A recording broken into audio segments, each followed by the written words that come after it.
Hi friends, இன்றைக்கி நம்ம பார்க்க போகிறது திரௌபதி 2 அந்த படத்தை பற்றின ரிவ்யூ தான் பார்க்க போகிறோம். ஸோ இந்த படத்தை பற்றின டீட்டெயில்ஸ் அப்டேட் என்ன அப்படின்னா, இது வந்து ஒரு மன்னர் ஆட்சி காலத்தில் நடந்ததாக எடுக்கப்பட்ட ஒரு கதை, அதாவது கற்பனை கதைன்னு தான் சொல்கிறாங்க.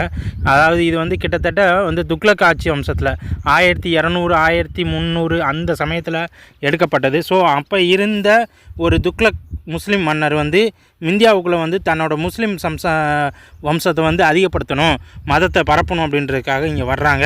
அப்போ இங்கே நடந்த ஒரு கதை. ஸோ இதை பேஸ் பண்ணி தான் இதை எடுத்துருக்கானுங்க. இந்த கதை வந்து பார்த்திங்கன்னா மேக்ஸிமம் நம்ம எல்லாத்துக்குமே தெரியும், நம்ம நிறைய இடத்துல பார்த்துருப்போம்.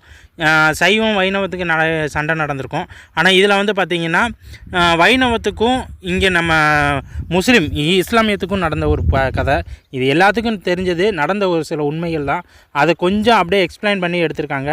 இதை வந்து யார் மனசையும் புண்படுத்துறதுக்காக இல்லை அப்படின்னாலும், இது வந்து ஒரு சில இடத்துல பார்த்தோம்னா கொஞ்சம் எக்ஸ்டென்ஷனாக தான் போயிருக்காங்க அப்படின்னு சொல்லலாம்.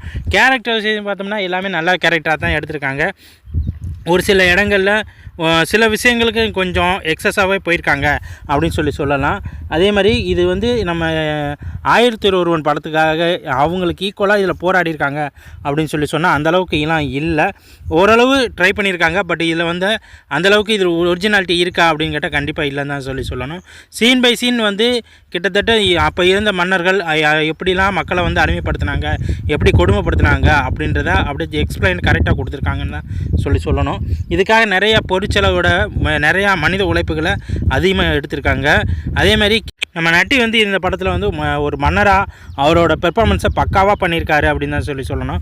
அவர் தான் இதோட மெயின் ரோலாக இருந்தாலும் ஹீரோ அவர் கிடையாது. பட் ஹீரோ லெவலுக்கு அவரோட பெர்ஃபார்மன்ஸ் எல்லாம் இருக்குது. இதில் வந்து இமேஜினேஷன்ஸ் எல்லாம் நிறையா இருக்குது. சில இடங்களில் நம்மளாக பார்த்துக்கணும், சில இடங்களில் வந்து பார்த்திங்கன்னா கொஞ்சம் கஷ்டப்படுத்தி தான் இது பண்ணியிருக்காங்க. கிட்டத்தட்ட பொன்னியின் செல்வன் மாதிரி இதையும் நிறையா பொருட்செலவு எடுத்திருந்தாலும் அந்தளவுக்கு இதில் வந்து மெனக்கடல் வந்து அதை விட கொஞ்சம் கம்மி தான். ஆனால் நல்லாவே இருக்குது அப்படின்னு தான் சொல்லணும்.